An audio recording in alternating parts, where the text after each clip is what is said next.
थोड़ा जोर से. Good morning. How's the Josh? No sir. ऐसे बोलोगे.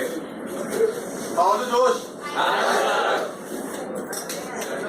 How's the Josh? छोड़ा है. Anyway, we'll be starting with the see the first agenda में. The first session was by Shojono, right? By Sean. So he was going to please talk about quantum machine learning, but he couldn't be here because his friend had an unfortunate accident and he had to leave. But Arunava here, he will be teaching you about adversarial machine learning. Adversarial machine learning. I have no idea what that means, so he will be teaching you. And later on, once he's done with the presentation, once he's done, like अभी internet issues चल रहे हैं, so we are trying to fix that and all. But registration हो गया? चल रहा है. Okay, fine. Laptop पास करवा रहे हो? नहीं, मोबाइल.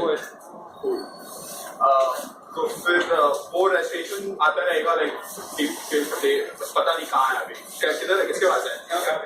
हाँ, so he's registering. उनके पास आता रहेगा. You will need to register, right? So right now connection issues, but थोड़ा देर में ठीक हो जाएगा. Till then,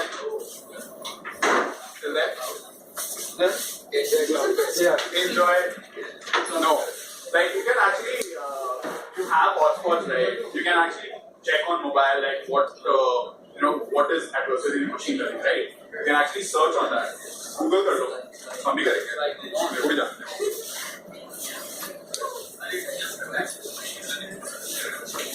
Sorry, sir.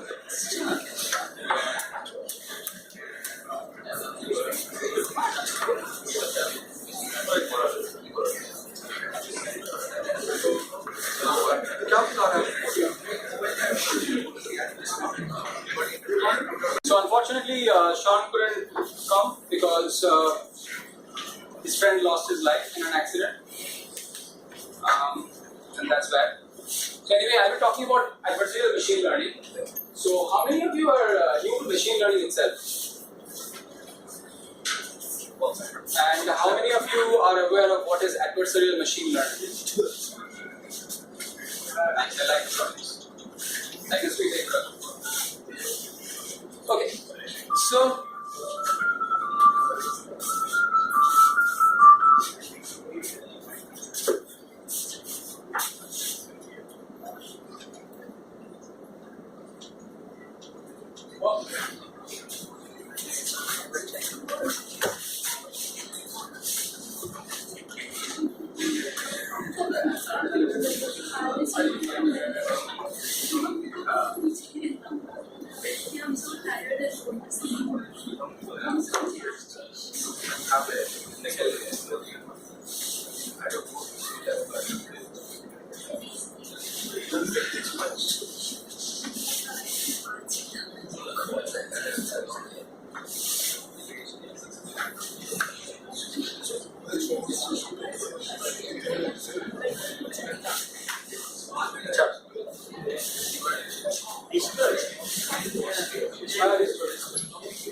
so my question was, what is adversarial machine learning? Who can tell me? What is machine learning?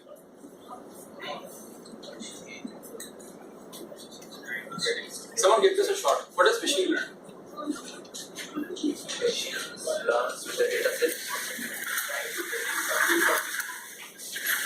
Describe the process of machine learning. Like, what do we do as a machine learning engineer?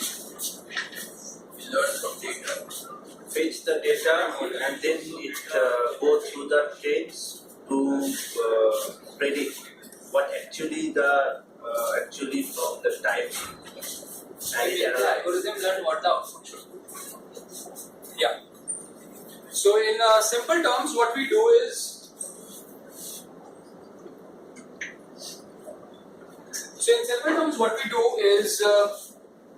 we have some data and we have a learning algorithm. I prefer deep neural networks, and after that we have some outputs coming out of this, right? So we perform training on this algorithm, and the algorithm learns about the data and it performs the task up to a certain accuracy. So the field of deep learning emerged back in 2012 with the rise of AlexNet. So how many of you are familiar with AlexNet? What AlexNet did is they introduced convolutional layers. Convolutional layers were introduced back in 1990s by Jan LeCun, but they were not used in the masses. So people back then used SVMs and things. So What is SVM? support it. Yeah. So back then in 2012, in the ImageNet like ILS VRC 2012 challenge, Hinton and his team said that let's give convolutional neural networks a shot, and Chrissy, using GPU skills, like you have to learn. I want to take this moment out and tell you that you have to know C++ and CUDA to be a machine learning engineer. Python doesn't work. Python is slow. Even Google is facing this right now. Even Facebook is facing this right now because Python is literally very slow. How many of you are competitive programmers? Everyone, right? So Python is not used there. We use C++ or Java. Yeah, C++ is the fastest. C is more better, but we prefer C++ because it's the fastest, right? It has got object-oriented programming and everything. So we need to do something with C++. So do we use C++ in machine learning and while programming machine learning algorithms and deep learning algorithms? How many of you think we don't use C++? Python is the maximum library about this learning or fetching the data. How we can, but do we use C++? We don't, right? So that's wrong. We do. So whatever library you're using, TensorFlow or PyTorch or whatever it is, the whole backend is written in C++. If the entire thing was in Python, it wouldn't have run at all. Python doesn't support parallel programming.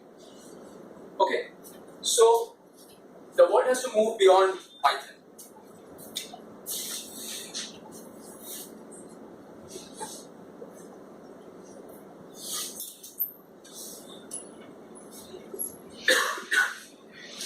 So today I will talk about adversarial machine learning and what is adversary?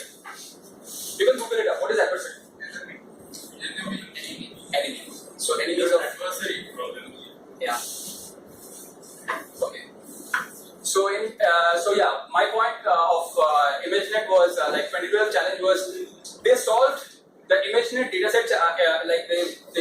ImageNet dataset is a classification problem. Like you have 1,000 classes. And like each one is a dog or a cat or something. So you after going the model will predict after seeing an image it's a dog or a cat. So with AlexNet the error reduced by a huge percentage. Okay? After AlexNet we saw combinations of neural networks and new architectures like ResNet and Inception, and they all decreased the error percentage by a certain amount. So yeah, so we are at 95%. Top one is I think 85% accuracy with using our current nets. Okay, so 85% accuracy, and it performs better than humans on ImageNet dataset. So we have something which is working at a human level, and yeah. So did we solve everything? Is classification solved?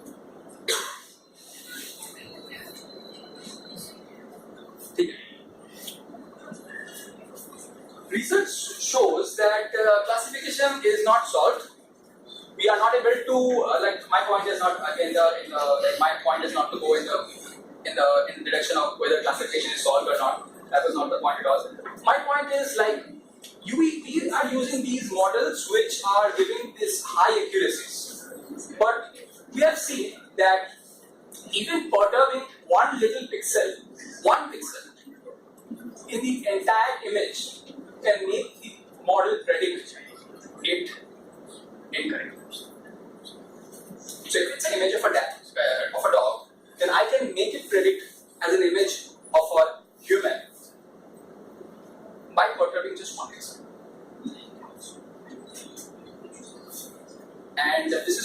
adversarial machine learning comes in.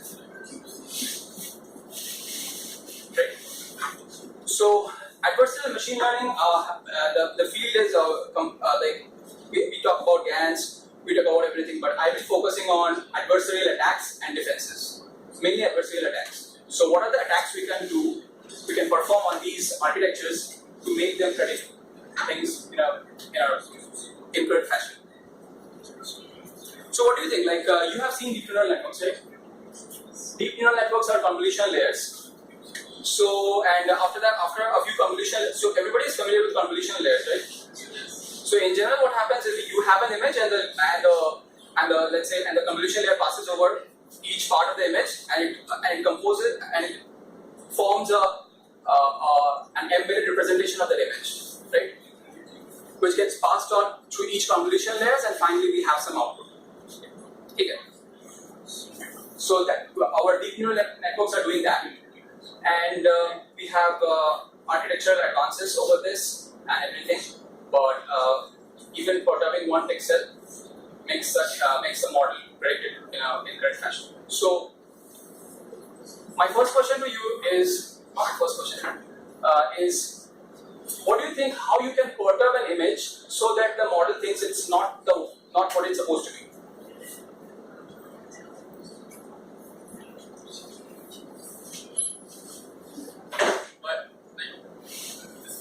There was this one video in LinkedIn. There were these two guys, and they had one painting. And like if they remove the painting, the model is recognizing them as a person. But if they had something, I don't remember, like holding this or yeah, that is an adversarial patch. So they created an adversarial patch, and whoever had that patch, he won't be recognized as a person. So the object detector model was trained on humans. So literally, if you see humans, it will draw a box around it. But if you had that patch, so if I draw the patch and print the patch on my t-shirt, then it won't recognize me as a person anymore. So is this good? Like I can have a patch? No, because one university did the same thing with this stop sign. They put a small sticker on the stop sign, and the car did not recognize it. That is also an adversarial patch. Yeah. So how are they doing this? So I will not be talking about adversarial patches, but let's talk something more simpler today. Like how do you think you can perturb an image itself to make the model predict in a incorrect fashion? I need my terminal.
So let's say I have an image of a lion.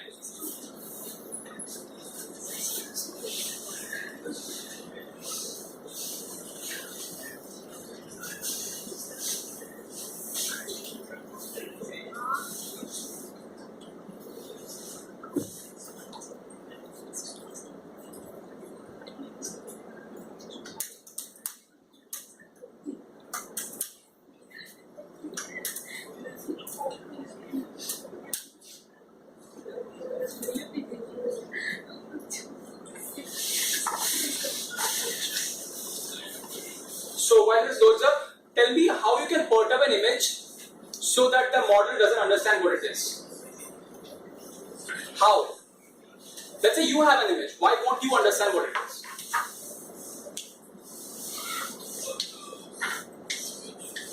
Many of the key features are distorted.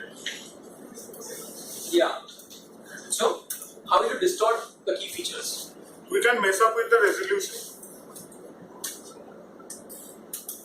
How can you distort the key features?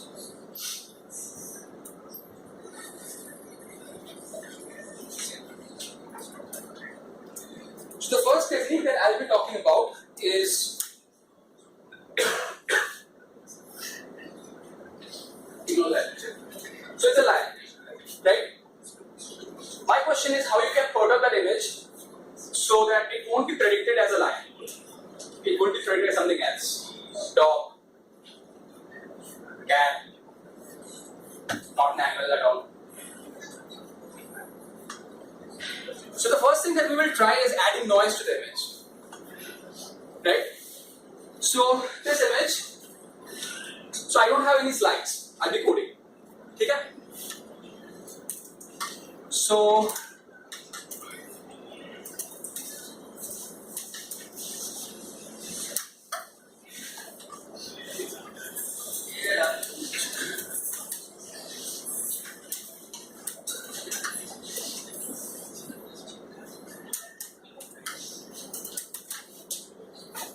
this is the image we have, and I want to perturb it in a fashion that it is not recognized as a lion anymore. You will be able to recognize it as a lion, but the architecture, the network won't be able to recognize it anymore. Okay? So first thing that I'm going to try is adding noise to this image, and let me keep this part as in a verbal fashion because I don't have the code ready. So if you add noise to an image, even random noise doesn't work. So if you add random noise to an image, it won't work. Let me show you an example.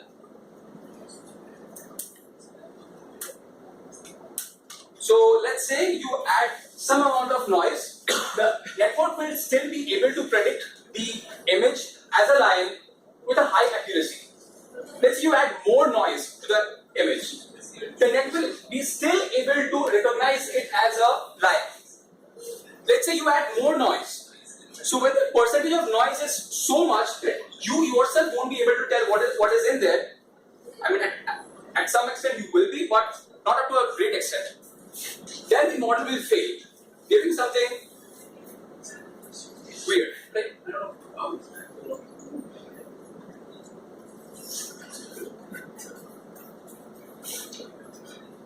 Okay.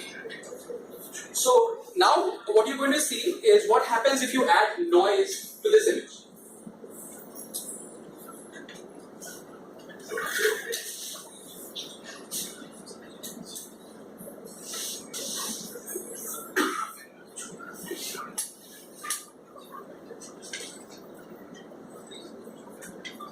Yeah, this is something we're trying to do. So I have an image. Yeah, use your machine learning models, predict the next part. So you have an image and you have some noise, and you have the output image which looks exactly like the panda itself, but it's classified as a gibbon by the model. What is a gibbon? How many of you know what is a gibbon? Yeah, my point is whether it looks similar to panda or not. Even I don't. I mean, I know, but after I saw it, so this is a given. Yeah, I did.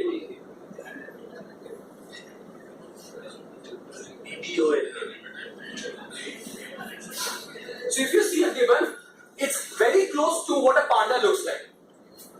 So when you add random noise to an image, it still predicts it as some animal which is close, because it learns the feature of each of those animals, right? So you can't just add random noise to an image and ask the model to predict something completely wrong. Okay, so if you add noise, maybe it won't predict the exact animal, it's there, but it will predict something very close. This exact example was used by the FGSM paper. They showed how when you have an image of a panda and you add noise on that image, it's predicted as a gibbon. Yeah. But anyway,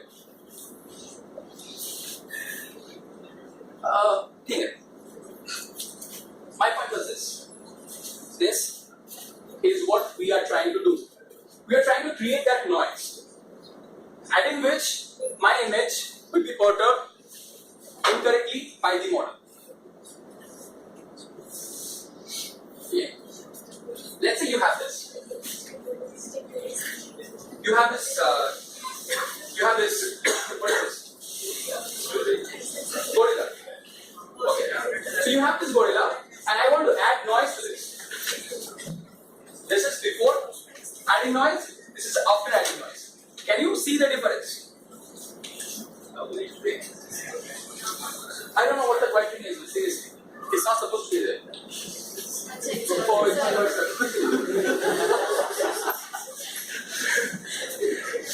anyway, this is before noise and then is after noise. So you cannot see what the difference is. So if you pass this thing through a less than 18, it gives me a gorilla. So if I pass that image, same image, through my less than 18, it gives me a gorilla. So it's not predicting it wrongly, right? It still predicts it correctly. So I add more noise. If you see now, you can see a difference, right? So this one is the clear one, that one is the perturbed one. So I see a difference. Let me pass that image through my resonant 18, and it's still saying it's a gorilla. Fine. Let me add more noise. So when I add more noise to this, the characteristic features of a gorilla, like what the model uses to classify this image as a gorilla, is completely gone. From the point of view of the model, not the point of view, not in the point of view from the humans. The humans still can recognize that as a gorilla. Okay. But models not. So, like the nose is gone. If you look at it closely, if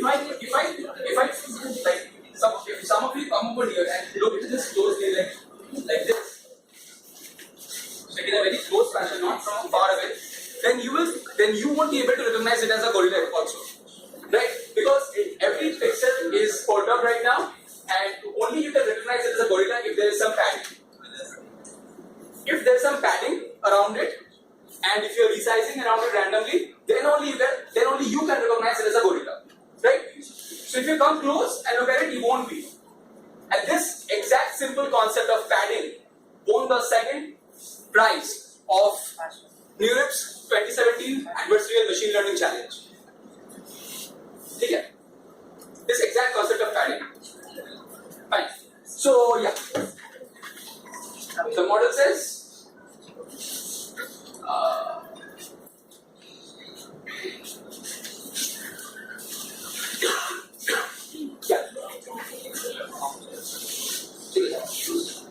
So the model says it's a fountain. So this image is predicted as a fountain. I don't know where. So it's yet we are not able to tell how the model classifies the image in the first place. So we still can't reason why that image is predicted as a fountain. Okay. But this is predicted as a fountain. The model thinks it's a fountain. Fine. But there's too much noise. I don't want to keep that much noise. So when I want to predict, when I want to create an adversarial example, I don't want to keep that much noise. Okay, I want to get perfect.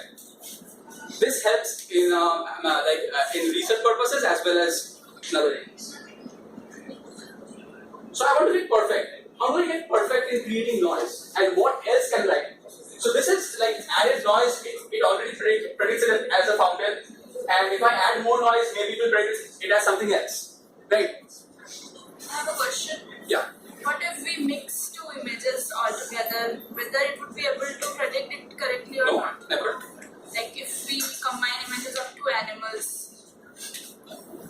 Like if you keep a normal image like a dog and a cat, so maybe people say that say it's a dog and the next one will be cat in a normal scenario. But if you like try to combine things, Like face of a cat and body of lion. That case. you know what? Let's check. Actually, give cat. अच्छा guys, password is Like the face. small cap password. A dog with lion stripes, Okay, password. tiger stripes. अच्छा please don't log in with your mobile, only laptop. मतलब एक आदमी एक ही रखना. Let's try that.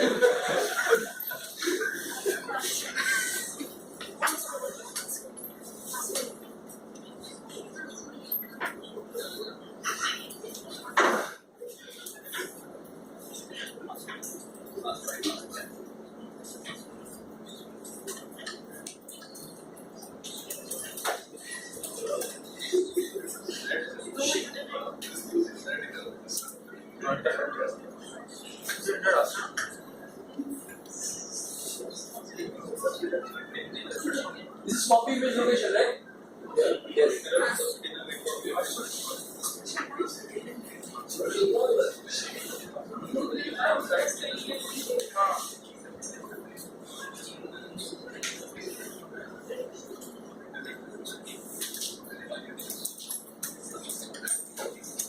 This is using the pre-trained model from PyTorch. DSC 18.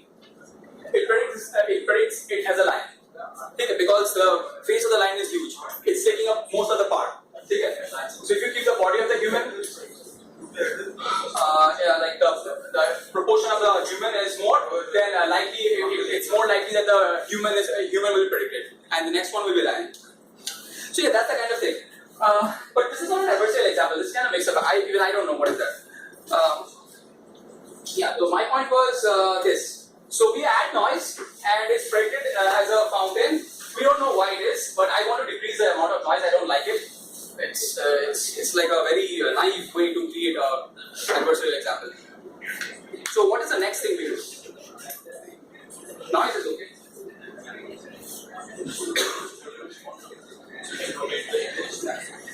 How we can rotate the image? Rotating works. I'm not giving a shot right now because everything is not ready. So rotating might work because we have seen things like by rotating an image, a turtle is predicted as a rifle or something. Yeah, right. So rotating works, but let's keep the image straight for the sake of the model. Let's try to do something with the straight image. You have seen like everybody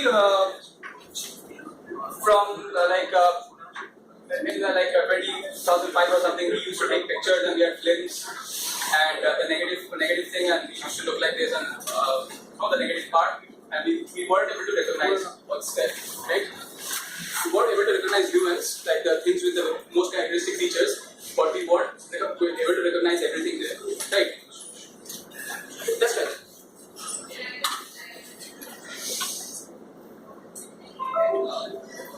The same image.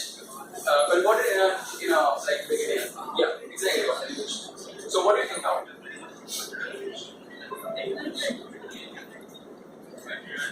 It will predict what?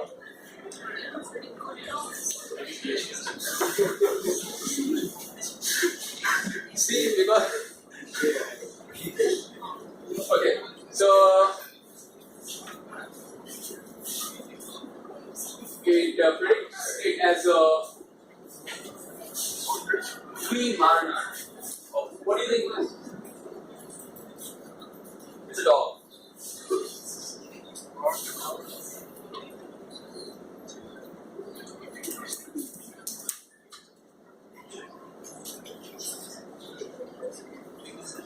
It's a dog which looks kind of white, if I'm not wrong.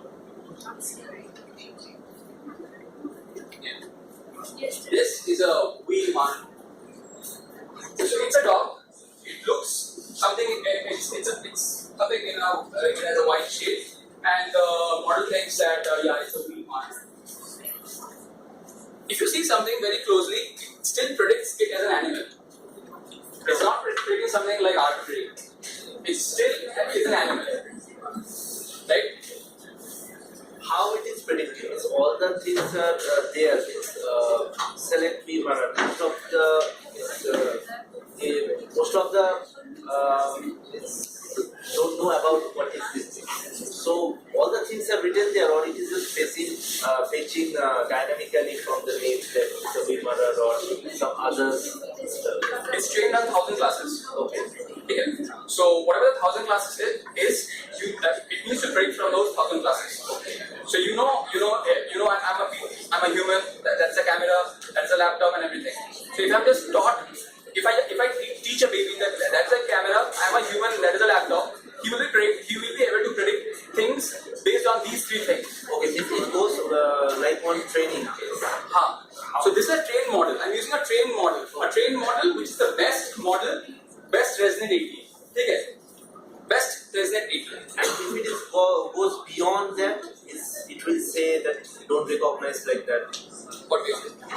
Beyond 1,000 class, maybe a 1,000 class training. So it's not trained in a fashion like it will say something out of the 1,000 class. So it will say what looks the most similar to the 1,000 class present. Okay. So yeah, it's a V Maranar, and if you take a V Maranar, let's take this image.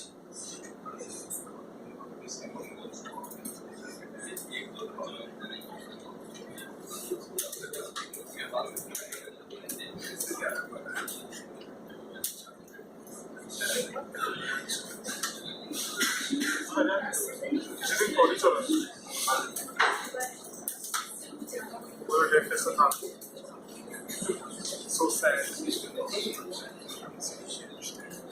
Yeah.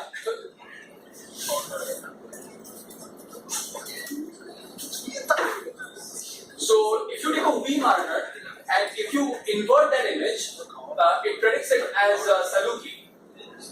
I literally don't know. What? So imagine it has his 1,000 classes. A lot of classes are completely new. And when you do an adversarial machine learning, you come to know about these classes that they exist in the data set. Because I'm training I took a pre-trained model. And One question I have is it possible to have like multi-class information in one of the objects present in the image?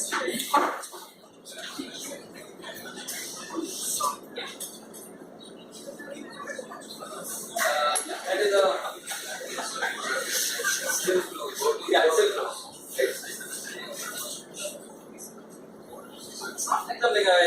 I'm predicting something completely wrong out of the box. I'm changing the image, I'm changing the pixels in a manner so that it should be predicted wrong. And predict something pretty close, I can expect this from a present. Right? Fine. So these two are the most kind of simple attacks. We'll be moving into more algorithms that are made for adversarial exams. So these two are the things that comes to our mind, like how can we fool the model, right? By the way, how are you adding noise? How am I? Adding noise to this image. This is just negating there. This minus 6. Okay. By the way, about this plot, this is the original image, the prediction and its confidence. That is the adversarial image, its prediction and confidence. And that is the difference between the two images. Okay. So if we use a semantic, this is called a semantic attack. So if you use semantic attack, then this is what happens. But this doesn't happen in, this doesn't happen every time. So you have this image, and let's say you have a white tiger.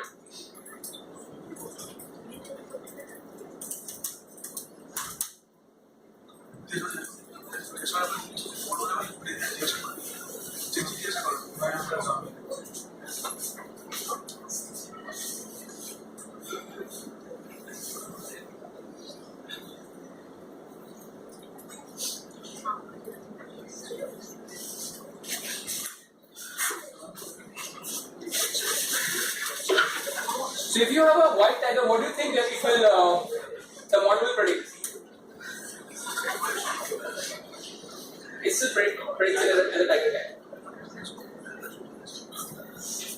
Because the features are the same. The stripes still remain the same. I'm just adding noise, I'm just deleting the image, the features are still the same.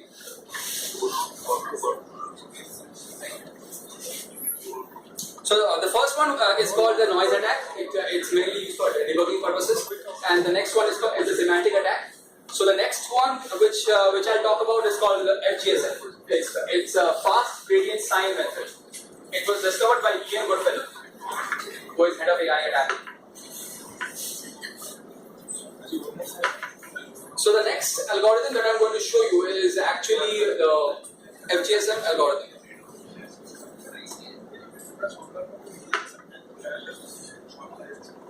So I'll spend a few minutes talking about how the algorithm works. So you all are familiar with gradients, right? You all are familiar with optical illusions? Who said? So you continuously are learning things, like you are seeing these objects and you are learning their features, like they have these edges and things, and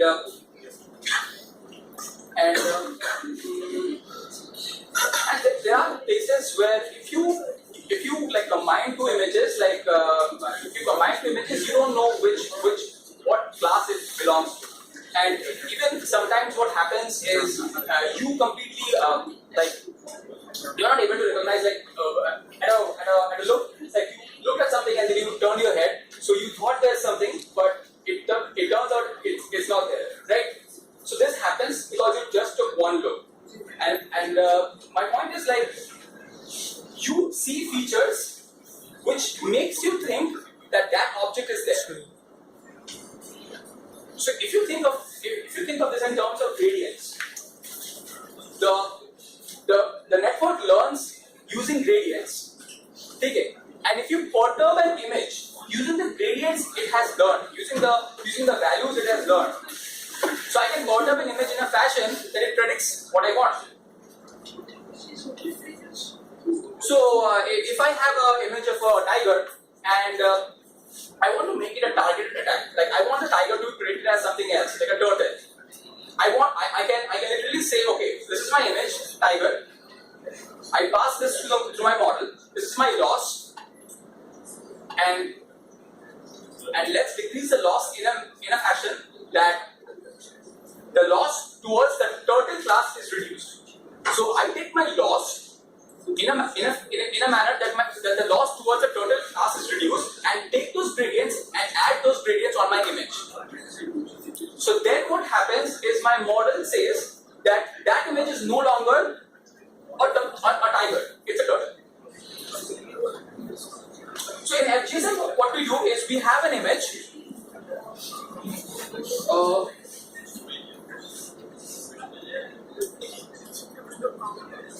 This is one example I want to point at. This is a blog which will be coming out soon. It's pending from 2 months. Anyway, so this is the image I want to point at. So this is object X. This is object X, and if you use a semantic attack, then this becomes that image. You have to understand that this unique feature, this whatever that is, it's still maintained in this negative image, right? And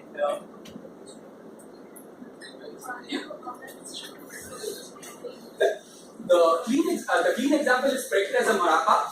It's called maraca, and the adversarial example is also predicted as a maraca. So it doesn't work all the time. That's what I want to point at. It doesn't work all the time unless the target attack, like there's an algorithm that is specially crafted in a manner that it should give you a wrong result. Then it works, but otherwise, if you're just negating an image, it doesn't work all the time. So it's a maraca. It's still predicted as a maraca because that unique feature is not present in any other object, in any other class that was present in the data set, in the training data set, right? So yeah, this is one example I want to point at. And next, what I want to do is I want to talk about FGSM.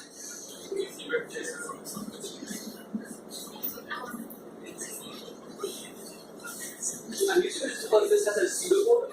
It should be there.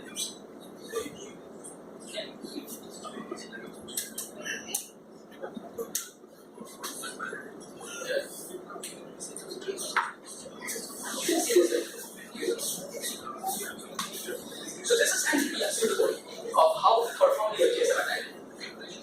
So you have the X is my image, and you have your network, and using these two things, we output an ADX, which is my adversarial image. Okay? So how do I do it? So first of all, what I do is I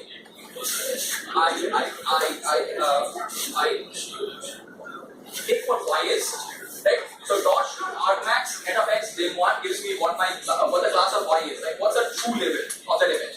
What is my X? I mean what my X is.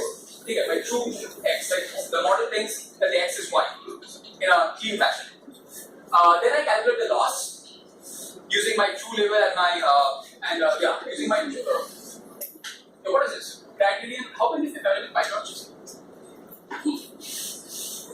So anyway, my point is like net of X and Y. So I'm calculating the loss.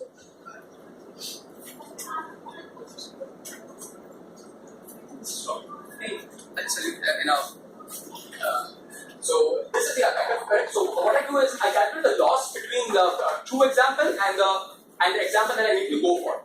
Okay. I calculate the loss and I try to reduce that loss. And this is correct actually. So net of X gives me that vector. Okay. The vector of true values, and I compare it with Y, and I get some loss, right? The true loss, and I try to reduce that loss. So if I try to reduce my loss, what happens? So I try to maximize my loss. So in general, in machine learning algorithms, what we do is we try to reduce the loss, right? We try to reduce the loss. If I try to maximize the loss, and then I take the gradients and put that gradients on the image, then the loss for that image is increased, right?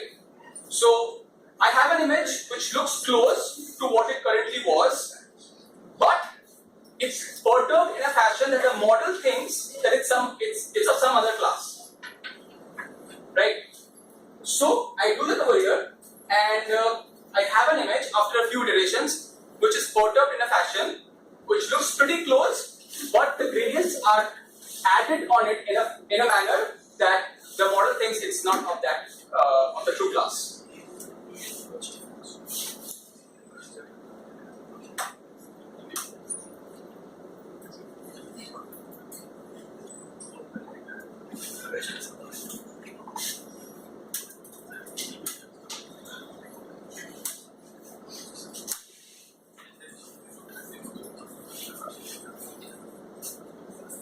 It's still predicted as a tiger cat. Why do you think it was?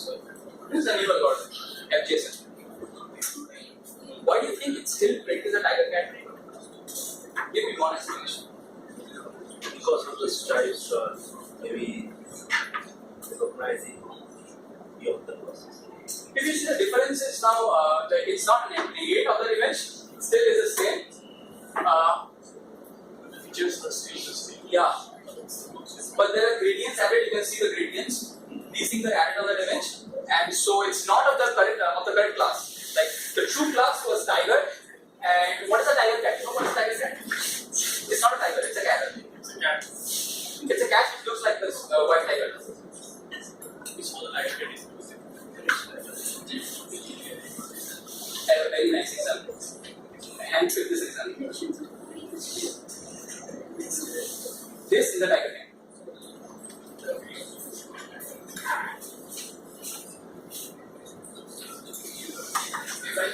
It's very hard to tell. It's a cat. Anyway.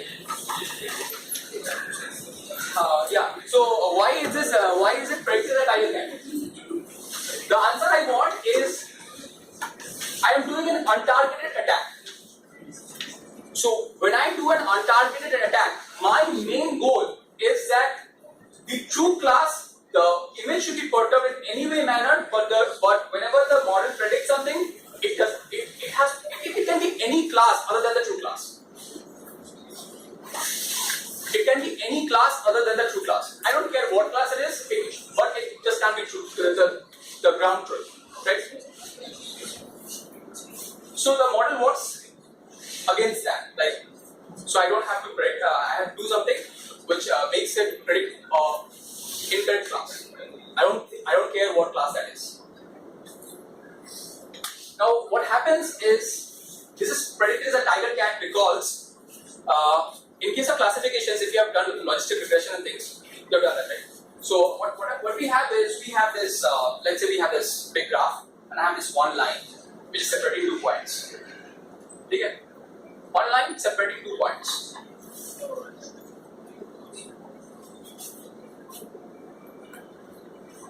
So if you draw another line and there's one more class over here,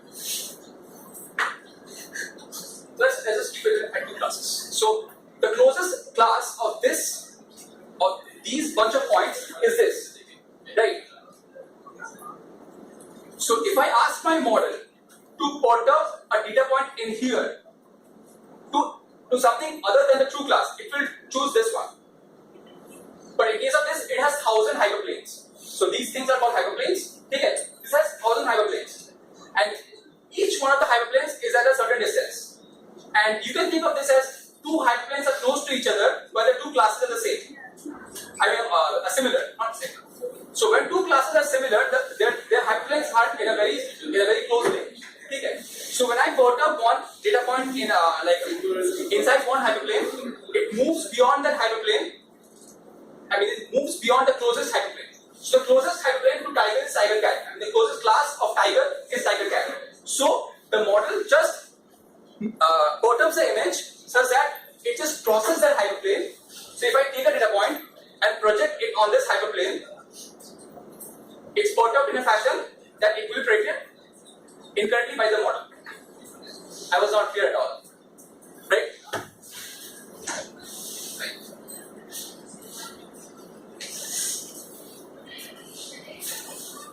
Okay.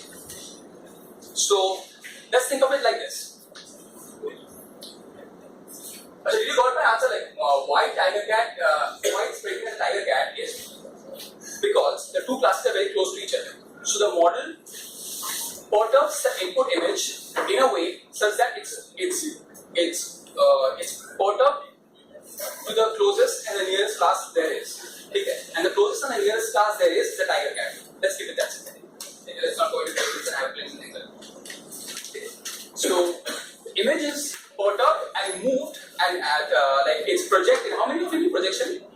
We can project one input point onto a hyperplane, right? Yeah. So it's moved in the gradients are added in a manner so that it crosses just the closest hyperplane, and the closest hyperplane to tiger is tiger cat.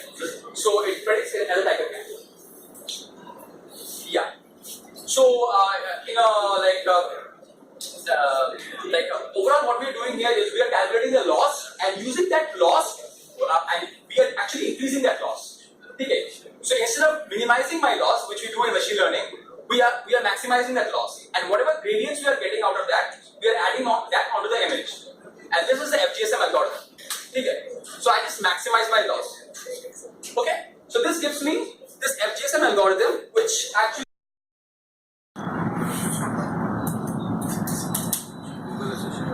should something around.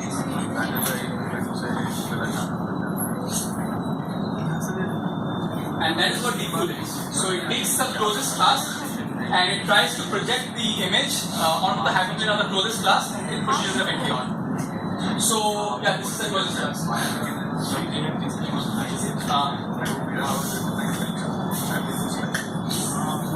Yeah, that was deep food.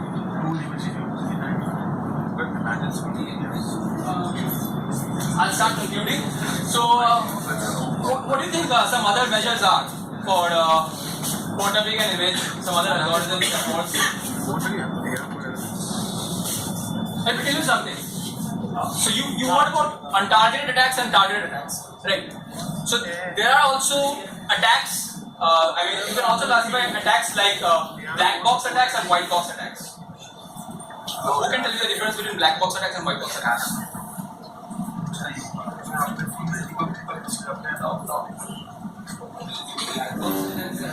And it's all of it. Black box attacks, you do not know what's inside the structure. White box attacks, you have access to the code. Yeah, exactly.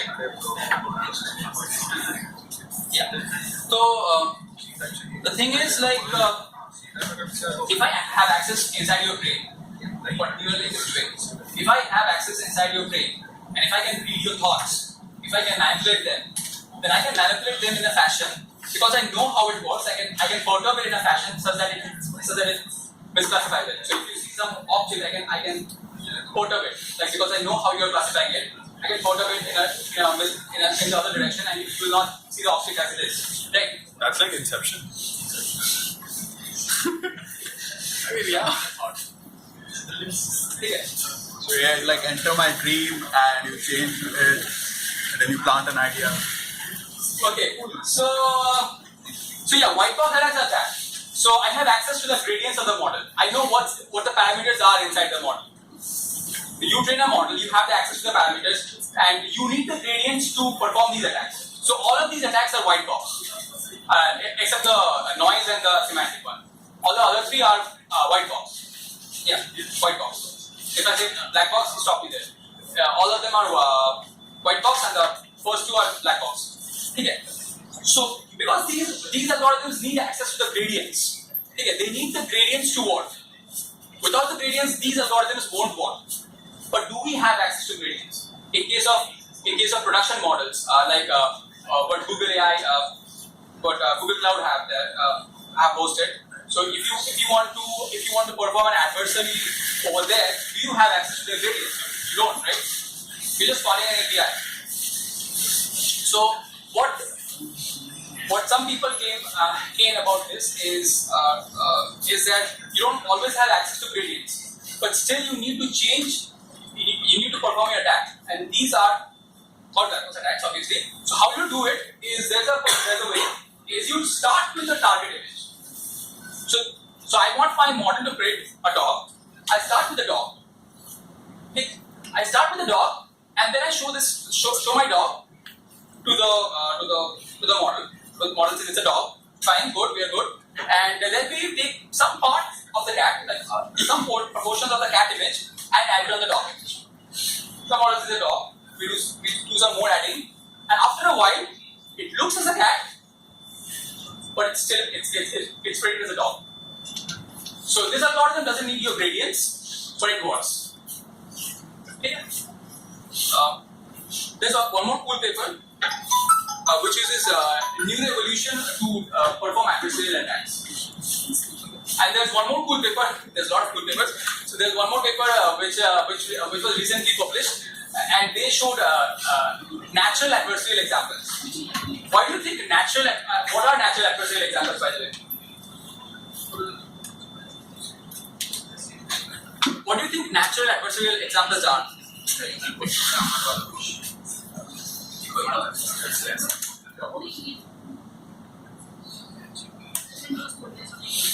So what do you think natural adversarial examples are? In human terms, they are optical illusions. Okay. So the model is trained on images that it sees in the dataset. It's not able to see the whole, it's not able to roam around in the world and see everything from every angle. It's not able to get a 3D view of things. It sees the 2D things.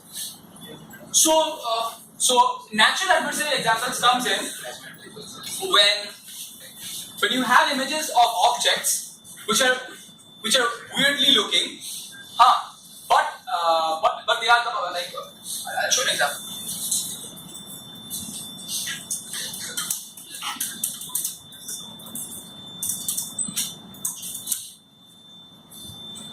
Man, stop me, man.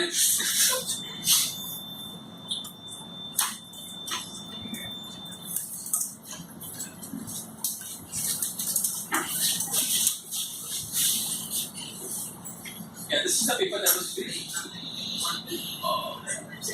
where are not the names?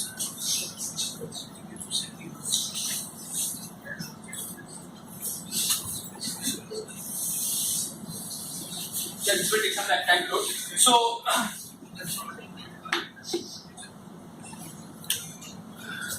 it's basically there's basically no algorithm mode, right? So it's just images of things around, and the model misclassifies it with a very good accuracy. Misclassifying with an accuracy. Okay.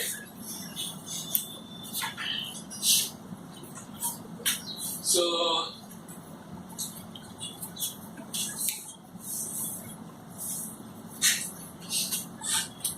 I just need the image.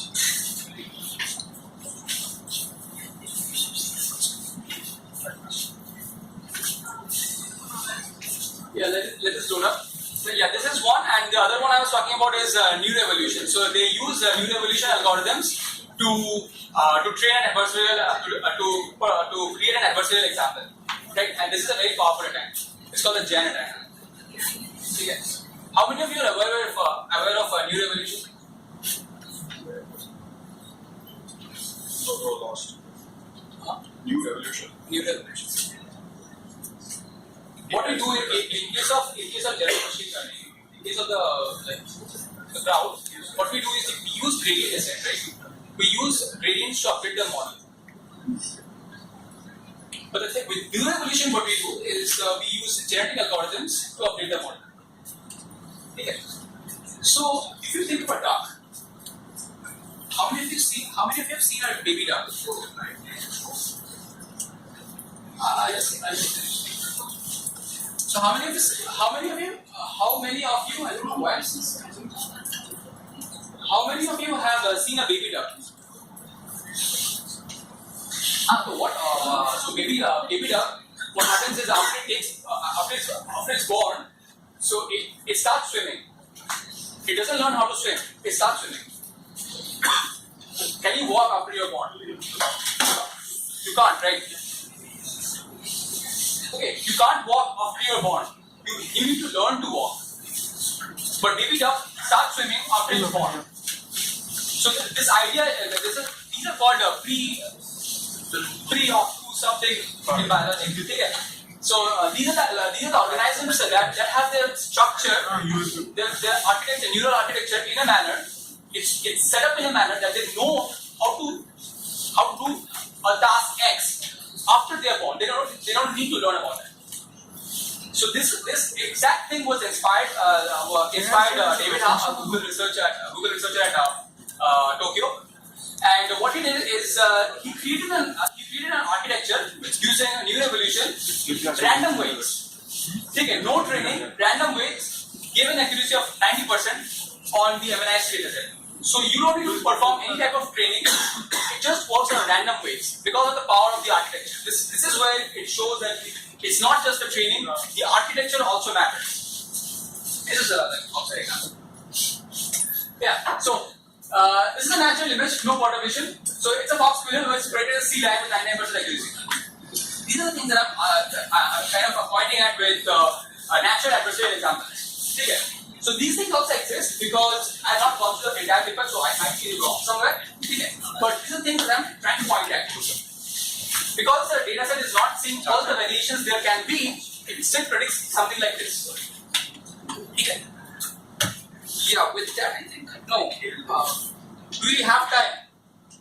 Bro, do we have time? No. Okay. You lost me in the New Revolution part. Yeah, also there's one more thing that works. How many of you are aware of style transfer? I've seen it. Android? Come on now. You're not aware of style transfer?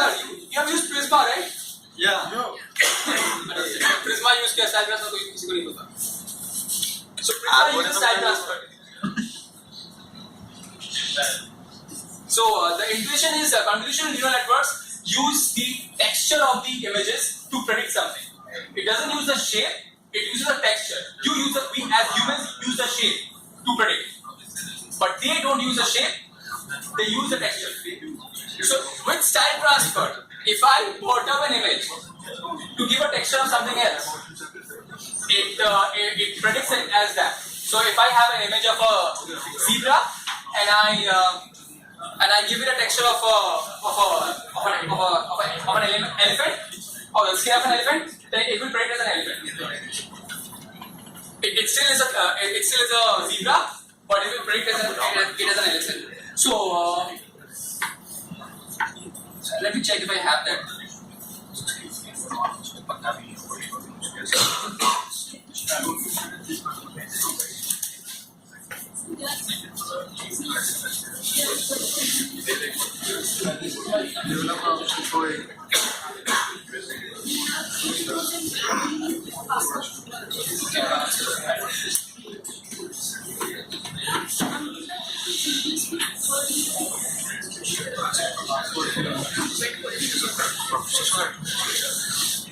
You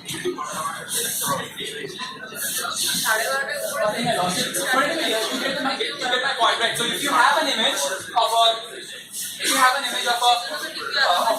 some animal, and if you give it a texture of some other animal, then it will predict it as that animal. So if you give it a texture of a cat fur, then it will predict as a cat. It doesn't work all the time. So please do not expect it to be a magic. It doesn't work all the time. But yeah, this is the. So this is a zebra, which was predicted as a zebra, 50% zebra by IBM Watson. The texture is of an African elephant.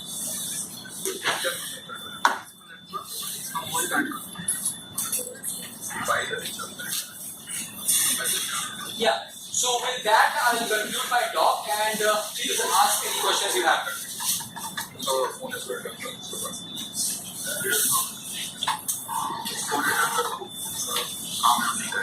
Yeah, I don't have any more questions. Yeah. Thanks.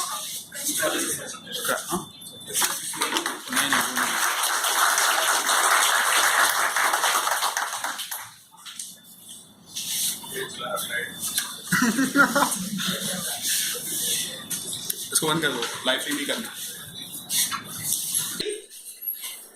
Because of the time constraint.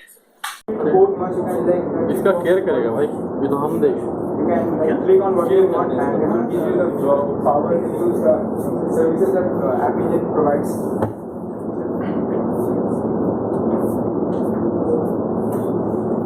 Container is something that Casual and Ami will cover. So briefly what I will say is container is you have a container, you store your data in it, and the container services are Kubernetes, and I don't know much about Kubernetes and Docker. Fully managed custom management of running containers. Suppose you have one PC in a local machine, so you can buy few machines and cluster out of it to get the full of it. Easy upgrade Kubernetes version as they are releasing. The Google Cloud is always updated. Like any Kubernetes version is being released, and Google is always updated as soon as possible. Managing metrics, logging, management and monitoring. These few parts comes under stack drivers. If you are using Google Cloud, then you need to monitor your resources, what are being done inside.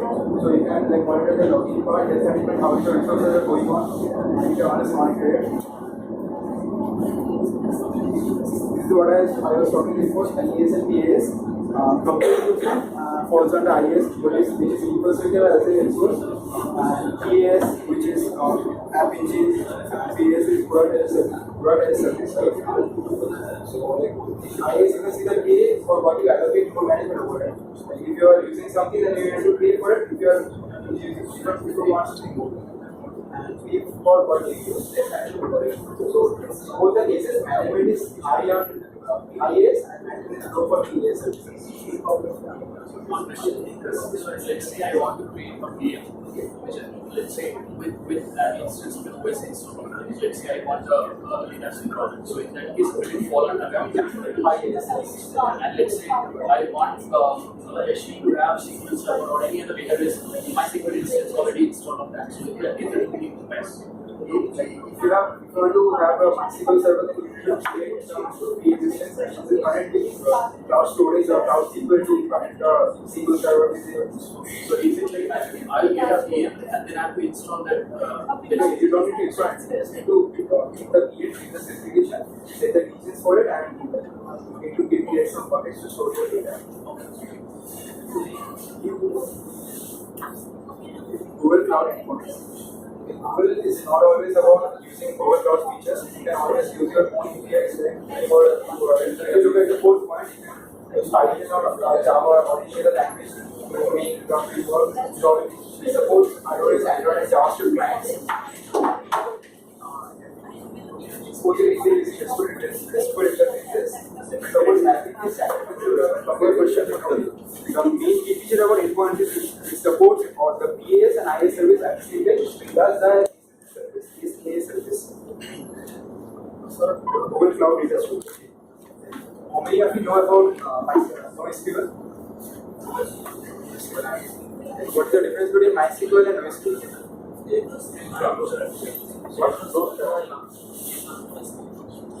What are the classes of NoSQL? What is the performance? It's right. So like the main difference, right? Cloud is MySQL is we have like relational database and the schemas are designed. In case of NoSQL, this data may be unstructured and you will have dynamic schemas for it. So cloud database designed for application dynamics. NoSQL source is automatic scale. So as you know, the main reason behind coming to NoSQL was MySQL has this like backdrop of scalability issues. Like MySQL doesn't have scalability, so NoSQL solves this issue. Building redundancy and supports implicit transactions. I don't really know what is transactions.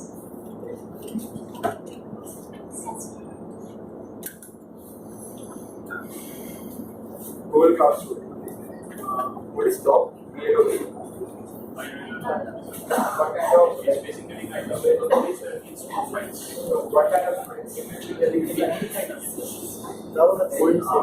using MySQL or storing block data it will store on the MySQL server.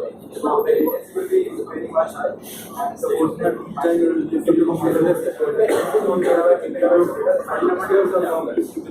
can always use cloud storage for any storage. You do not require to manage the instances. This is always done by the cloud on storage itself. More storage classes giving customers suppose we have the data in cloud storage. If the data in cloud storage is looking to import the data in the service and want the data to a cloud storage and use it in your VM instance or any other VM instance, stuff like that.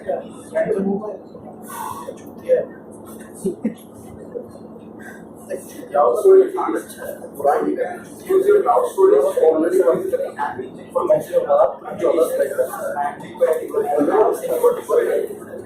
security for using your VM instance and other services, cloud SQL, and using your block data with cloud SQL.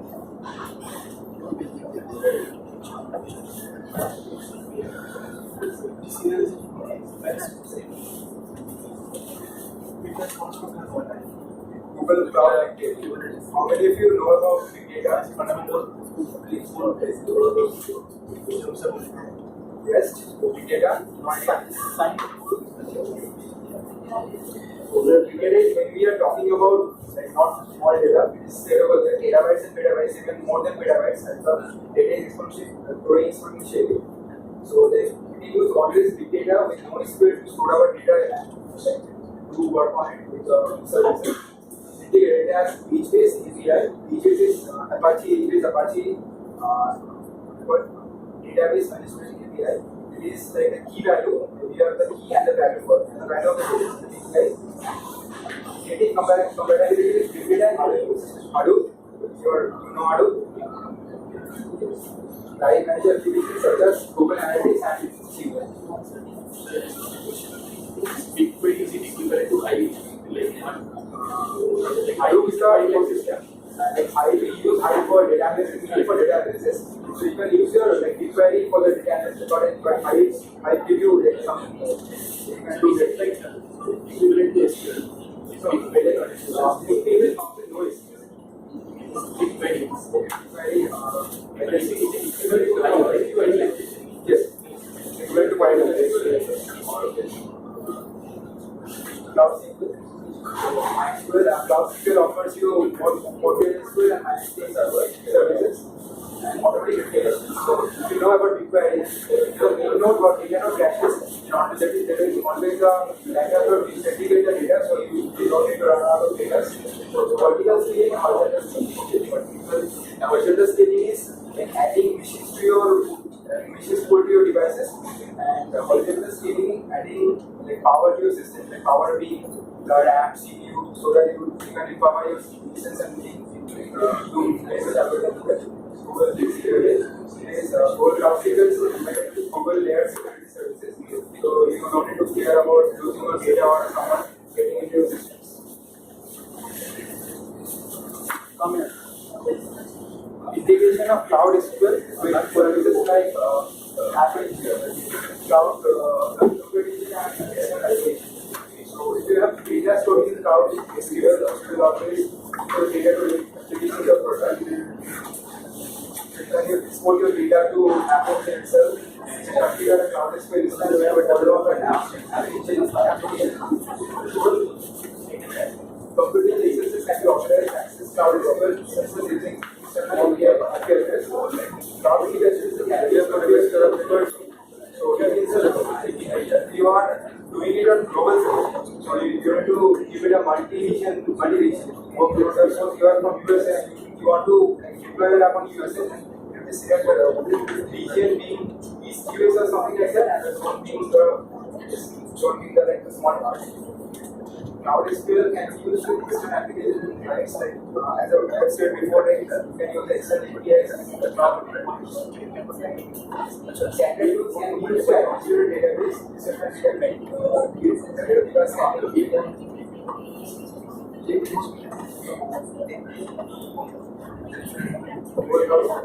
the last part about Google Cloud Storage stands the last part. About Cloud SQL and Cloud data works on local scale. If you go on global scale, even global scale, Spanner supports automatic applications, strong global consistency, and instances with high availability. As stable PCI like services that come after the services and to services.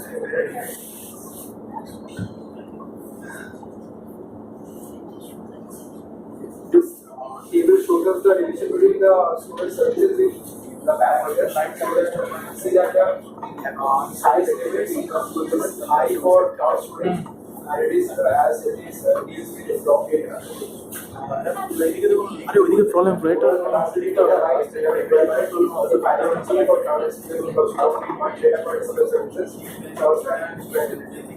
Students like going to operate on the high level, long for transfer database, as follows.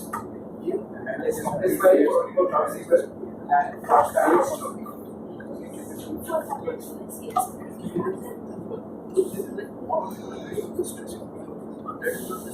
This slide is seen as the last step. You have put the idea of what it is and where it explain it or again move forward to where it explain it.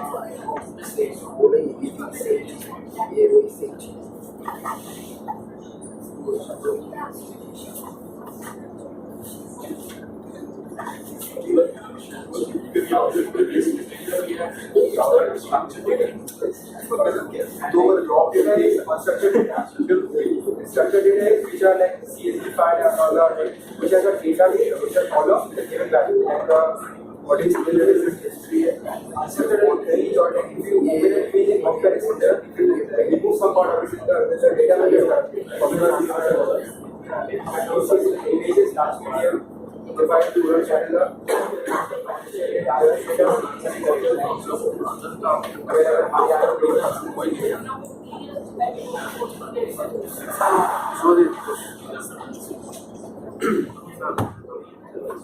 Google Stack Driver, like I was saying a few couple of minutes earlier, Stack Driver. If you're using like more than one services, then you need to monitor the services like if something is going wrong or something is happening, you don't want it. It's going to be a Stack Driver for it. Dedicated monitoring, clouding and diagnostic. For possible data and you can always use Stack Driver or analysis of your data. It has collaboration to issue with EMS, Apache and other clouds across global cloud platform and AWS. Open source images and applications. The Activer has integration with other services. Like if someone will be doing a session, then you will get a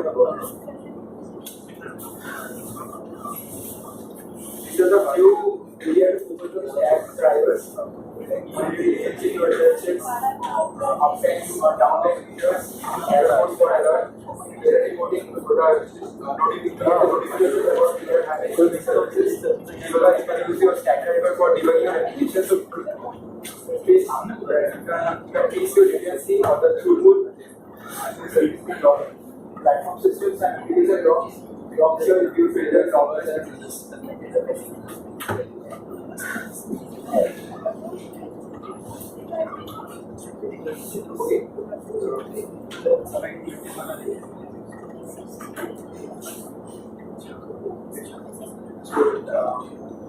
Stack driver comes with two key features. One is global cloud repository and it's global cloud network. If you're using global cloud features, then you will always want to deploy government knows it's a data body and open source platforms like that.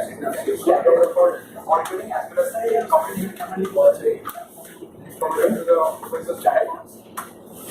Fully featured data repository hosted global cloud platforms. Supports collaborative development for cloud applications. Includes integration in Stack driver.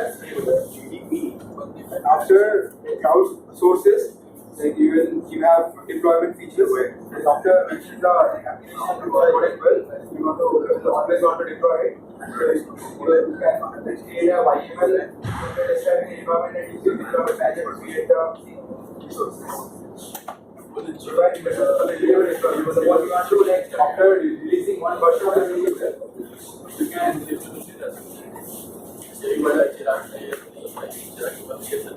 after releasing one version of the application, you can always update it and deploy it once again using cloud deployment manager.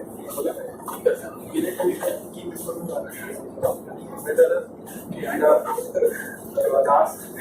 last part of machine learning APIs as Ernobo like at the first station, he told us about making up more models.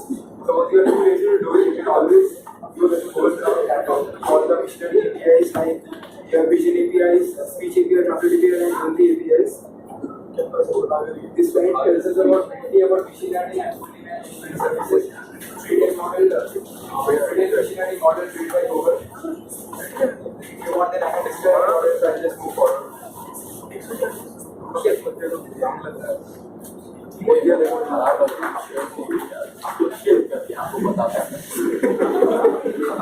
Next slide. I think moving forward to the next slide.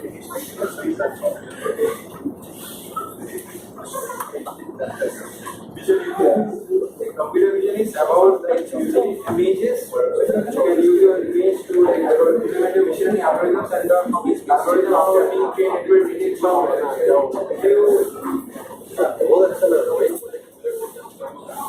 now by your said the first session that will use image dataset with complete 1,000 classes and just intra-class data.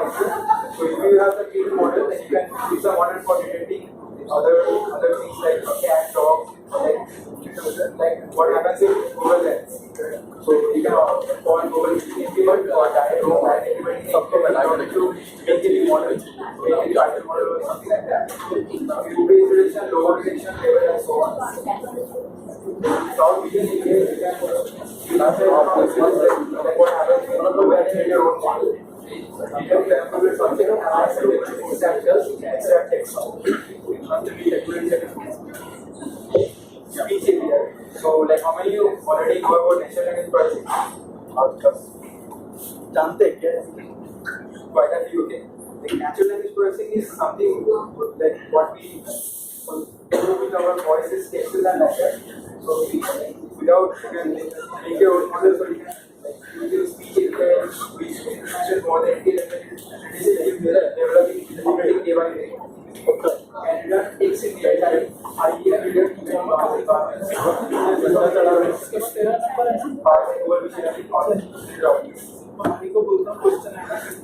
decompose the list. National plan. So apart from each API, we have auxiliary API. So like, आप मेरा सजाओ कि each API they have works with only C है, आप लोग को ये works with home आया है. तो आता ही नहीं मतलब कि सर तो इधर से हमारे से आपसे बता सकते हैं minimum text. इसके बाद लेवल मुझे भी नहीं चाहिए स्टेज तो स्टॉक को आके बनाते हैं स्टॉक को एक बार उसको पता है so like all of you started either today or yesterday programmatically it's a document supposed to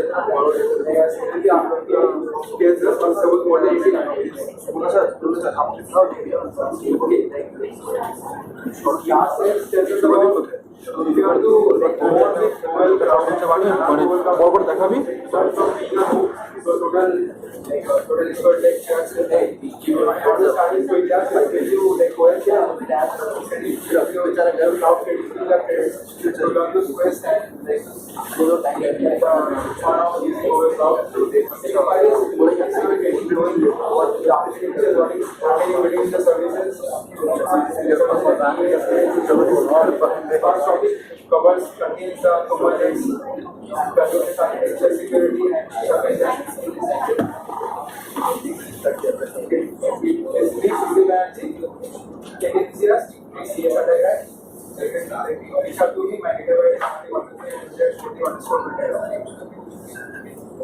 before I thank you any questions Google Drive is also the Google's cloud. yes So how they are different from okay like you can like what happens Google is you can upload your data you can download it or you give it to someone else but in cloud Google Cloud also is something else like you can upload your data and do analysis on it you can I think features which like cloud SQL, cloud services and data is managed and to like analyze the data and make applications or deploy your applications. Drive is where you only store your data using instead of using your own hard disk or own memory you can store your data to your drive. Drive is like different thing different than Google Cloud. Cloud is something else and drive is only for storing data. That's my time. Thank you.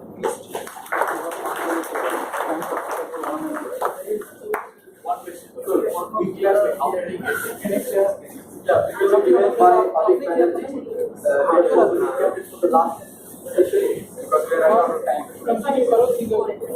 तो हमारा मतलब discussion our वो serious हो Around the other fields are downloaded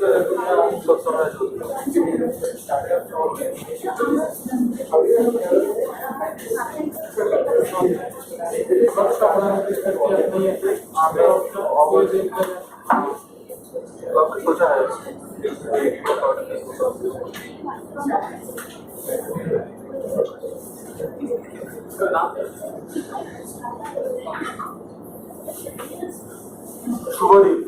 Shubhadeep. So how many of you understood what Shubhadeep told you guys? हाथ उठाओ यार, doubt में आओ. So today actually we have coordinated this event in a very nice manner, I should say. First is fundamental of cloud, उसके बाद Kubernetes, and then you get a hands-on session. Like this is one of the best planning. So this is the best chance for you guys to capture anything because today, like we have started from zero and we are going to a really good level. Okay, and purposely we are not going deep into Kubernetes because if I tell you something, you won't understand until and unless it is shown to you. So that's why I asked you that how many of you understood something from this session because if you have not understood properly, you will have the problem in the next session and then you will have a bigger problem in the next session. The problem in English. That's the purpose.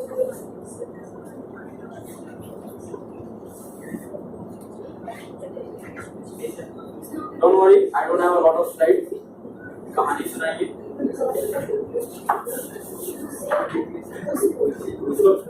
first is the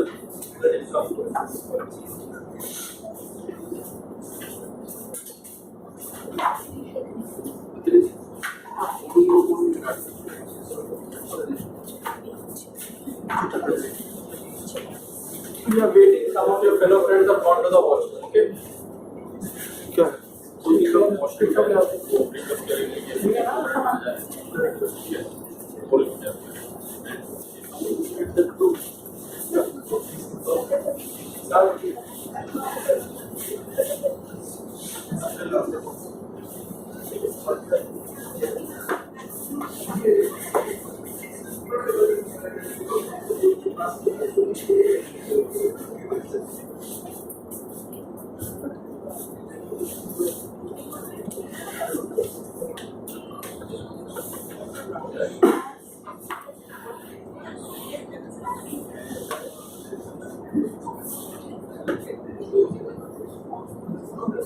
दो तीन आपने washroom जो request किया है 1-2 minute से wait करके For how many guys this is the first time that's been to a meetup like this, like GDG or GDG? Okay, wonderful.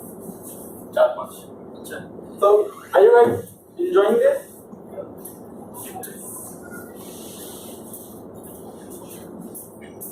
So I should start.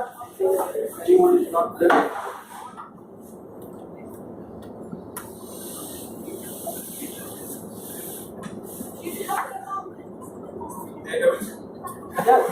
No, get up. Get up. अरे भाई आ गया लेकिन मस्ती करने का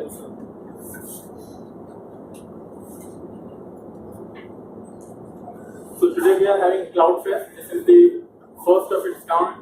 We have never had a Cloud Fest before. Like we had Dev Fest. We are going to have Dev Fest again. We had IO extended right here in this very room. And that was my first time when I spoke. I was nervous, and today also I'm nervous. But yeah, Cloud Fest. This is the first time we are having something called Cloud Fest in Portland. So today I'm going to cover a little bit about Kubernetes in the Google Cloud Platform. So why am I saying Kubernetes in the Google Cloud Platform? Any idea?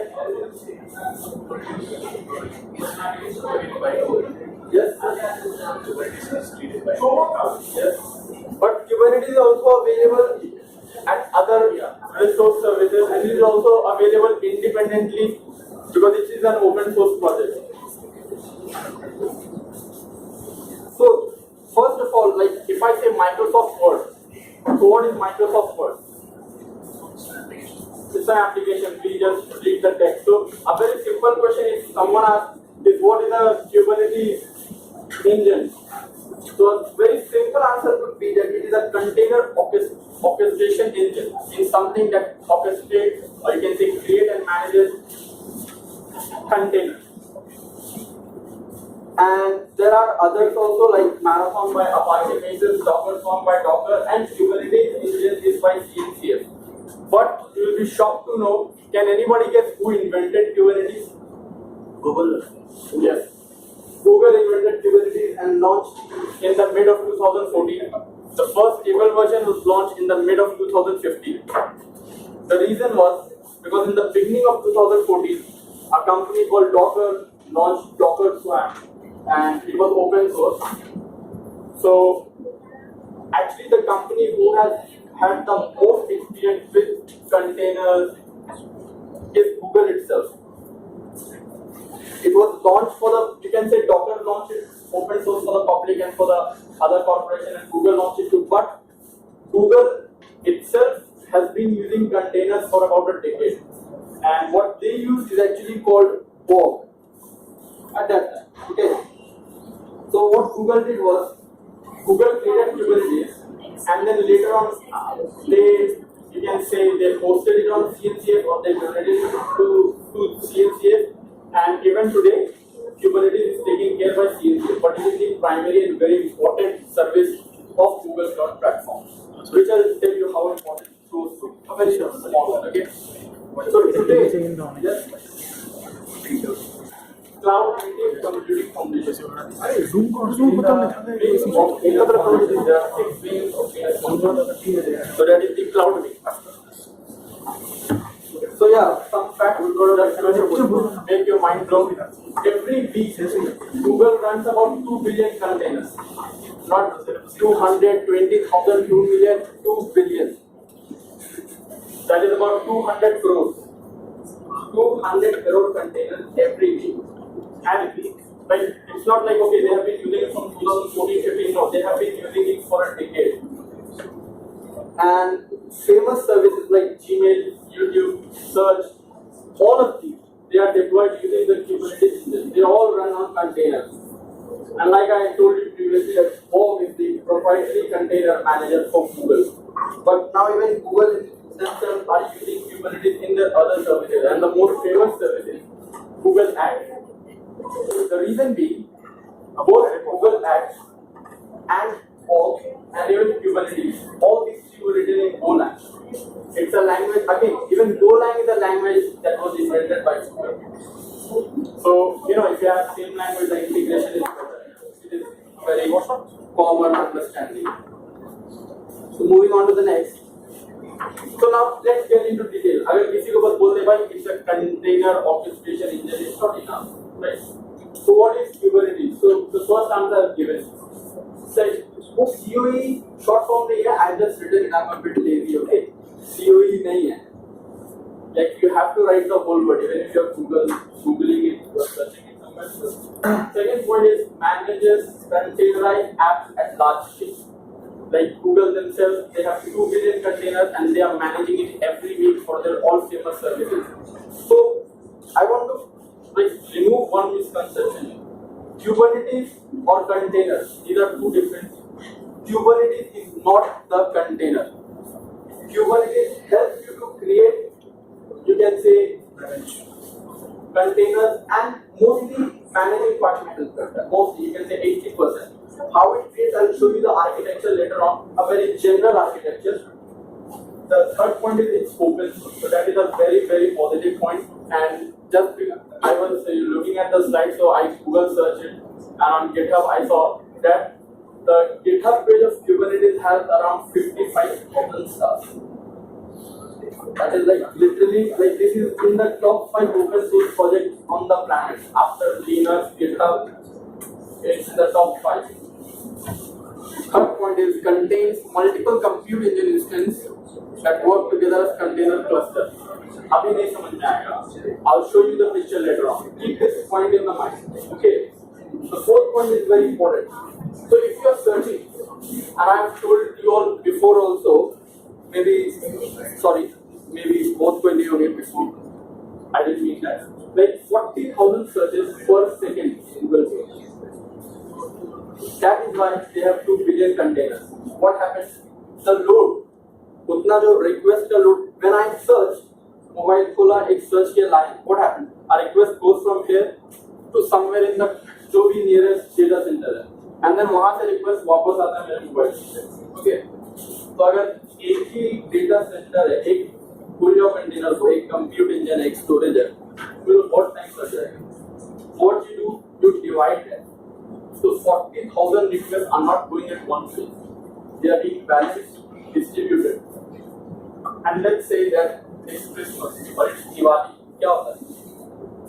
बढ़ जाता है. Like if you are texting, you know, after Diwali, after Eid, after Christmas, companies like Facebook, WhatsApp, Instagram, they show the statistics that last night, एक रात में इतना picture, इतना video, इतना text हुआ था. That is like record. Every year the record is being broken.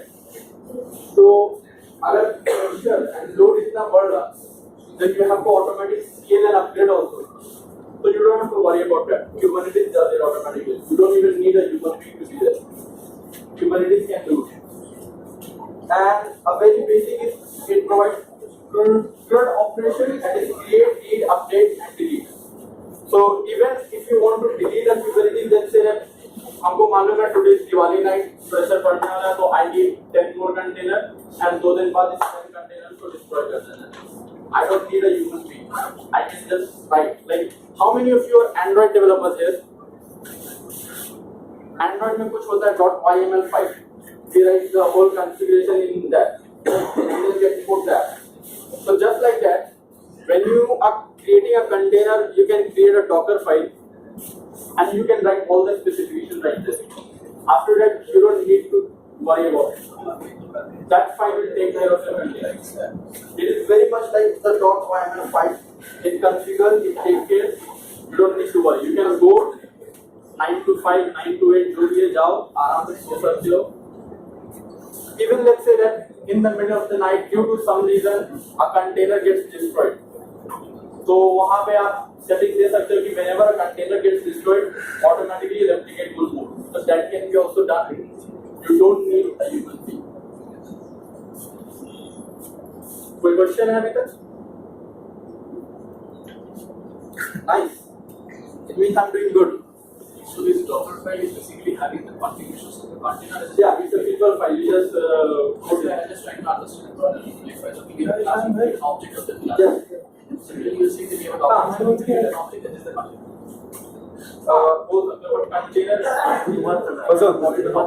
container.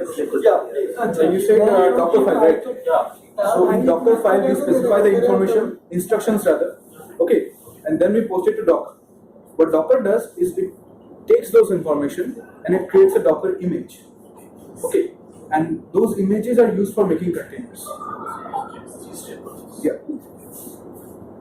So why Kubernetes? Because in the first slide I showed you that there are other services also. So first one is Google. It is created and backed by Google. So that is one positive point that we cannot ignore. Agreed? But Google has a lot of resources, monetary also and technologically also. The second thing is the largest open source community than any other tool. So what happens when it's a largest open source community? At the same time there are thousands and thousands of developers working on it. So day by day, it is going to get better when you have a lot of people working on it. And imagine if there is 55,000 staff, then you can imagine that 1 lakh developers will come. One request is about 62,000. Okay. So if someone has worked with open source or GitHub, then they must be understanding that this is a point that needs to be noted here. It cannot be ignored. Guys, you need to be responsive, please. Yes? अरे pizza खाए और जोर से बोलो. Yes. जय माता दी. Paneer pizza निकलना चाहिए. The third thing is maturity. So like I told you that Kubernetes itself was made in the mid of 2014, but that does not mean that there's experience. No. Before that also, for 10 years, for a decade, Google itself used their own service. So they have that experience of 10 years. And now add 4 more years. So they have the maturity and they have an experience that no other organization on the planet will have. It cannot be compared. So that you need to take in account also. The fourth thing is features. There is a lot of features in Kubernetes. Once you get on the hands-on, you'll see something. It is a feature rich. Last thing is easy integration. Now open source has also easy integration. Third-party tools like Red Hat, Windows, easily integrated. Not just to make containers, but also to make solutions. So there is like something I read last night called Red Hat OpenShift branches. This was totally made on top of Kubernetes. So it is a solution. It's not an application, not a service. It is a solution for the whole company that is made on top of Kubernetes. So imagine that. That is why we need to have Kubernetes. One more thing, what is the difference between a solution and application? Like for example, Android Studio is a solution for developers. Now you understand? It's a tool, but it's a solution for you. You can make a game, you can make an app. So, one more thing is like when you create, let's say that when you trigger Kubernetes, the containers that are made are by default Docker containers. Now you can have others also, like there is something called Rocket, but really you have to customize it, you have to write a different code, but automatically by default Docker containers, because Docker is also open source. And after Kubernetes, if there is someone else in the market, at the second place it is Docker. So Going to, yes. Like I said, low point, low mind there. This is a very general architecture. This will show you a much better and deep architecture, but this is in general. So you have Kubernetes cluster, master, then two node, and what is backend, frontend. Frontend, backend is just a term to differentiate one from another. Even when we make website, we use HTML, CSS, JavaScript, but चाहे जो भी बनाओ, like for example today right now we'll make a feedback form, okay? तो आप जो feedback form में देखते हो backend में तो वैसा नहीं होता, backend में एक Excel sheet होता है, सब पे entry है. So backend is Excel, frontend is what you see, the web page. In the same way, we just give the name here frontend backend. Okay, so it's not like like technically these are not two very different things. But start तो port जो है सबसे smallest basic you can say building block, उसी के अंदर container होता है. Now there is two containers here, but you can have more than two also. Okay, by default one बनेगा, two नहीं बनेगा. By default one बनेगा. And then there is Kubernetes master. Kubernetes master is actually integrated with an API to these nodes. So whatever rules that you want to pass, so think of it as a control panel. I don't want to make this hard to be like in the Windows you have control panel. Control panel में आके if you want to put the brightness at 75%, 75% में brightness रहेगा आपका. If you want to put it at 100%, 100% पे रहेगा. It won't change automatically. Same way Kubernetes master is like a control panel. Because like I told you in the beginning, 80 to 90% of the job of Kubernetes is to manage them. सबसे बड़ा advantage भी create कैसे भी कर लोगे, फिर manage करने के लिए you have to be 24 hours in front of the laptop with the server.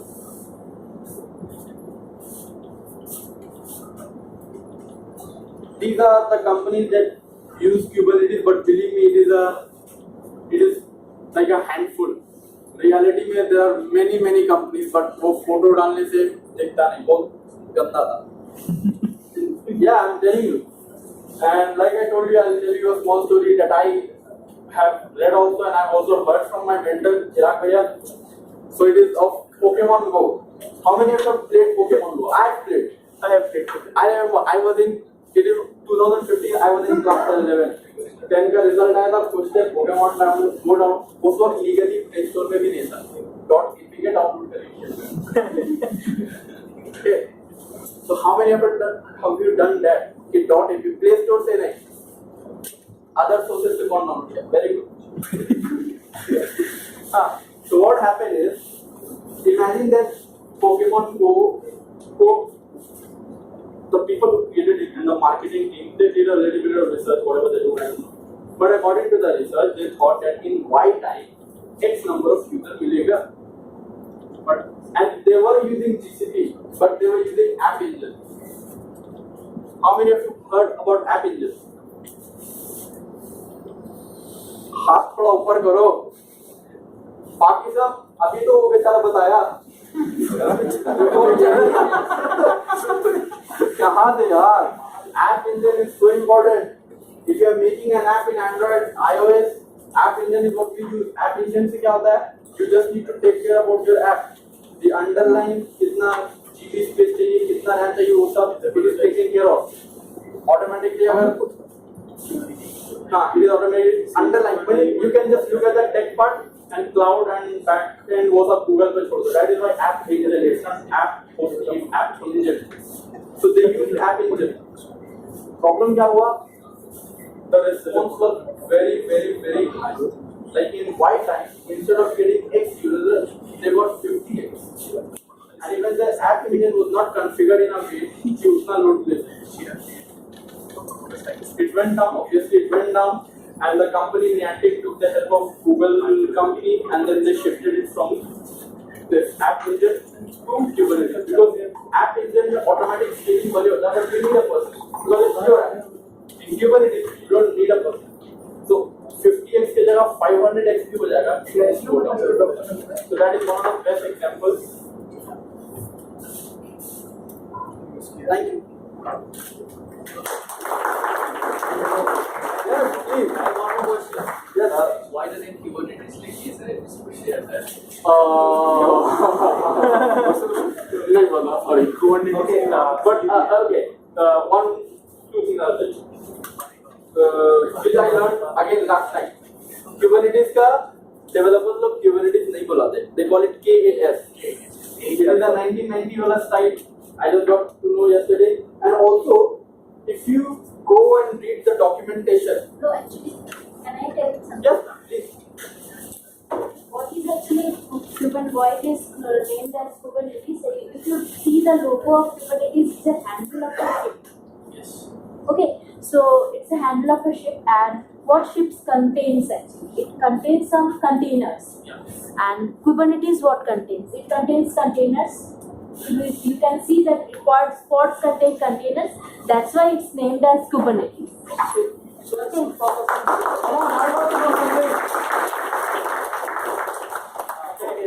Question is that I think Kubernetes is same as Docker, right?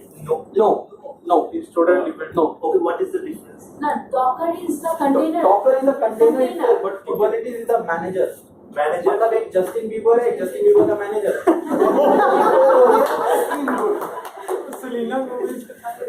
नहीं वो उसमें नहीं जा सकते। जस्टिन बीबर मेरे को मारेगा। No, actually, भाई को तो हम Docker is a container orchestration. अरे अभी तो नहीं कर रहे हैं मैं कुछ खत्म हो गया sir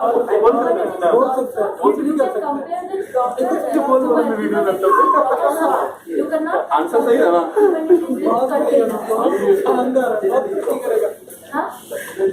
Container is Docker. Okay, you follow container with Docker. हाँ मिल जाएगा। But Docker and containers are not same. Docker orchestration and Yes, containers. I You can compare with. चलो very good. I'm actually not in the WhatsApp group. Today I got to know that there is a Cloud Fest WhatsApp group. क्या यार हम ही WhatsApp group में नहीं हैं. Not just you, bro. Not just you. Correct. Come. Mail में नहीं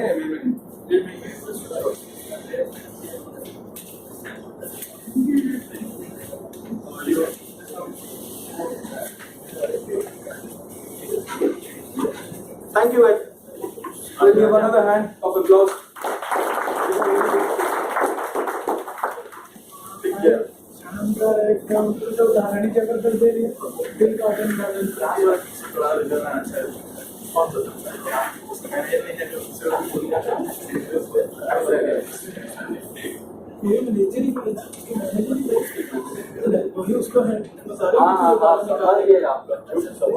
So guys, who are feeling sleepy, raise your hands. Right? There's no embarrassment. I'm feeling sleepy. Just so wake up. This is time for some hands-on. We will be doing hands-on using quick labs. But before that,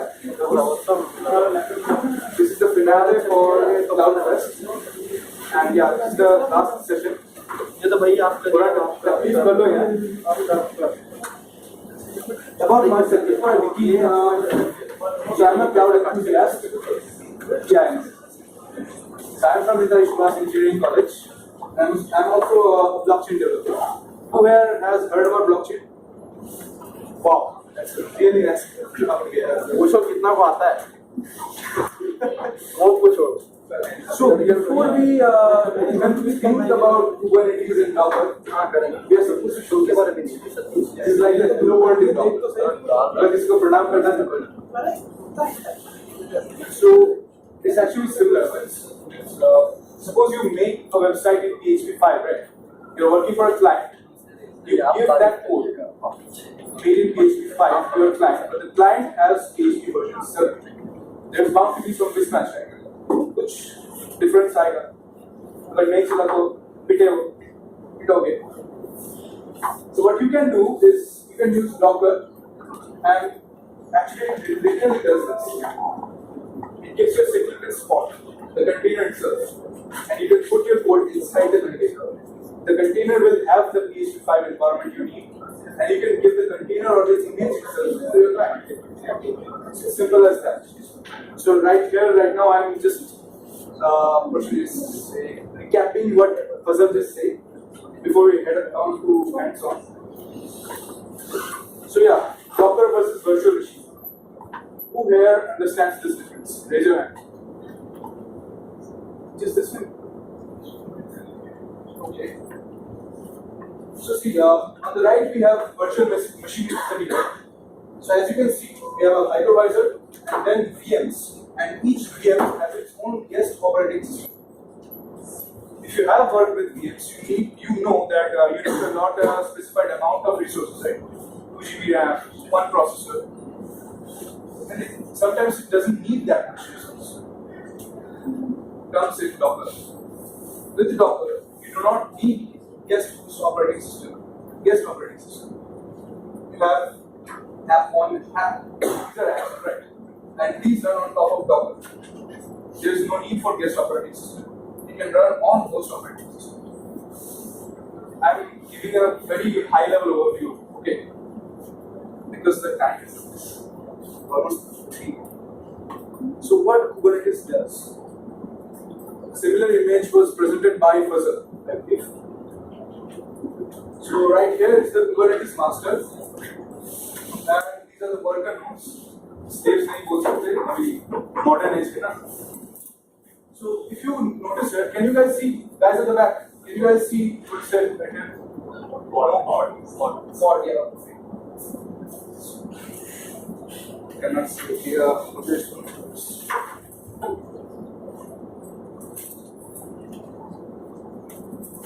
Sorry, I can't read it. Anyway, guys at the front, if you can notice here, there are 3 black dots, right, in each node. These are your containers. We have been talking about containers, right? But in Kubernetes, there is no concept of containers. The lowest level of abstraction that you can have in Kubernetes is pod, not containers. A pod is a group of containers. Now, as Fazal again he mentioned, right, by default you get 1 pod per node and 1 container per pod, but you can modify that. When we are talking in relation to Google Cloud platform, you do not need to manage this one. This one is already provided by GCP, and the rest of these you can define on your own. Now, right here you need to understand that these are nothing but GCP compute instances. These run on top of those. Okay. So that's up till this much. Everyone understood, right? So no questions.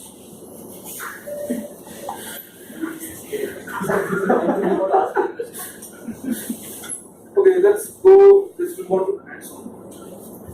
So open any browser, Firefox or Chrome, and open an incognito window. Because when you are using Quick Labs, you will get your new account every session. Okay. So you will have to sign into that account and then use it. If you do that over time, you will notice that there are many useless accounts when you sign into your own account. So incognito. Guys, this is the hands-on. Anyway, how many have done up to this one? I can wait for 5 minutes. Open a browser, go to in private or incognito mode. Only for VPN. And put this in. Guys, can you see?